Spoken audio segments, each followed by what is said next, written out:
Hi, welcome to Ray's Toolbox. We've been saving bottle caps for quite a while. I want to see if I can turn them into something. So I'm going to take these bottle caps and turn them into a functional kitchen item. Naturally, a cutting board seems to be the object of choice. Stick around to the end. I'll show you the mistake that I made. You can learn from my misfortune. I'm going to use the oven that I have in the garage, so I'm kind of limited to the size of the cutting board that I can make.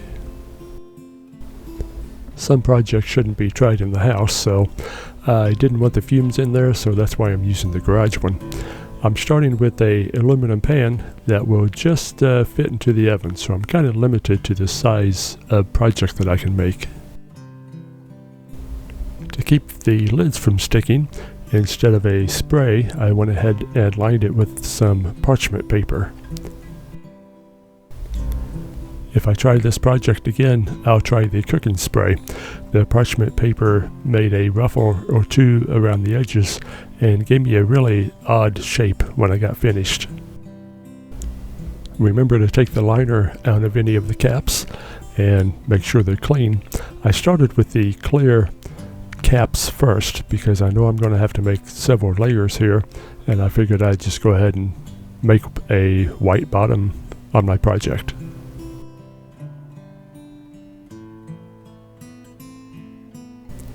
The bottle caps are basically a hollow shell, so they're going to melt down to basically nothing, so I'm going to have to put several different layers in this. I think I can just keep adding layers as the first one melts. Time will tell.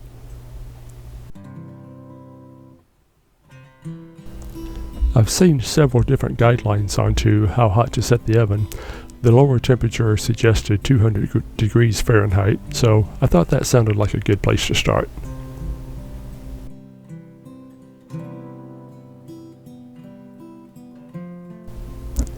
I went ahead and started at 225 just in case there's a variance in the temperature. I didn't think that would bother it. Doesn't seem to be melting quite as well as I thought it would, so I'm going to give it another 20 minutes, see what happens.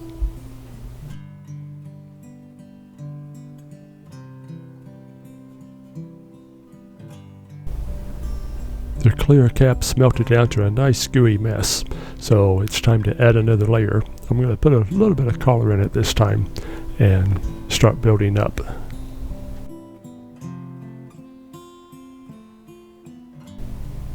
This is about the time that I realized I probably should have sprayed the pan instead of using parchment paper, but we do the best we can.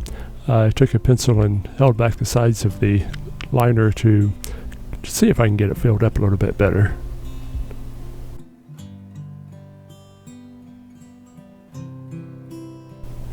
I have the pan filled up about as full as I can get it, so let's see what happens next.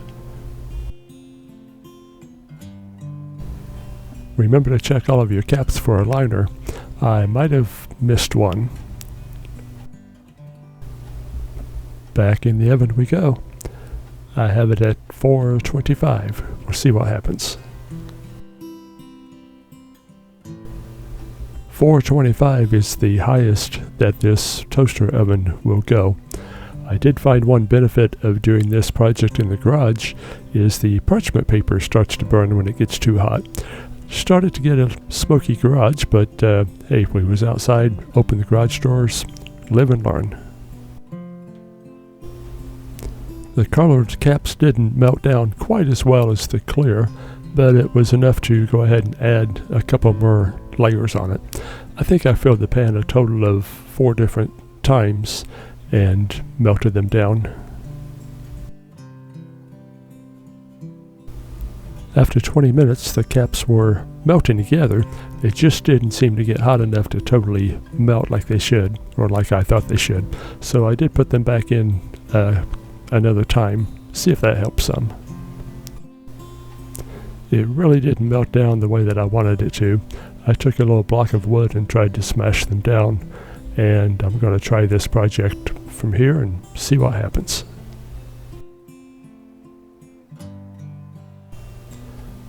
After it was all cooled down, I removed it from the pan. The parchment paper did its job, all except for one spot where a lid kind of fell over the edge and molded itself onto the side of the pan.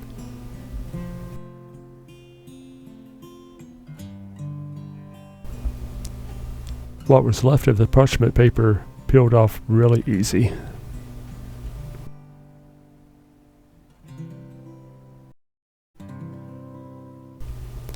This is what the big chunk of melted bottle caps looked like after we got finished.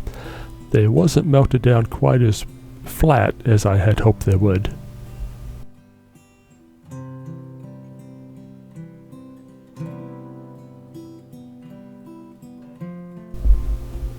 I was going to use the router to route down both sides to make them even, but I opted for the easier way and used the thickness planer to plane it down. I wanted to get both sides flat and even, so this was my best and probably fastest option. After I had it down to a nice even thickness throughout, it was just over 1/2 inch thick. I made a template out of a piece of paper to get the shape that I needed. It had to be smaller than I wanted because the back side of the paper had some ripples in it, and it wasn't quite as thick as it should have been around the edges. Off to the bandsaw, and it made easy work to cut this out.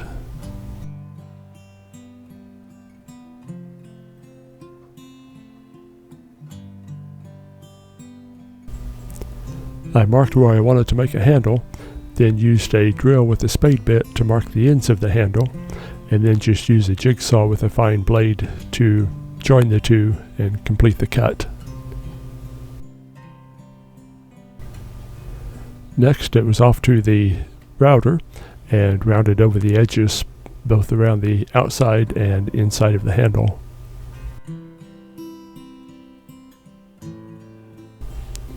Almost finished. First I want to sand down any rough edges. To give it a nice finish look, there's two ways to go about it. One is to start sanding with a very fine sandpaper and you work your way up. I chose the heat gun to melt the surface of the board. It gives it a nice finished look as well. It also helps melt down any sanding marks or any rough edges that I have left. You can use mineral oil or beeswax to finish the board off if you choose to. With the cutting with the knife, it's going to cut grooves into it. The heat gun is a good way to get those grooves to melt back out. Naturally, if it's going to cut too rough grooves and get little pieces of plastic coming off, this may not be the best option for a cutting board, but it was a fun little project to make. If you take a close look at the surface, you can see where I messed up. With the oven only going to 425, I don't think it had the heat that it took to get the caps to melt all the way down to where air can escape. Some of the information I found suggested an oven setting of 500 degrees Fahrenheit. Maybe I simply needed to give it some more time to melt, but I wanted you to know about it, live and learn. Thanks for watching our video. Subscribe if you haven't, and ring the bell so you know when the next video's out. We'll see you on the next one. Bye.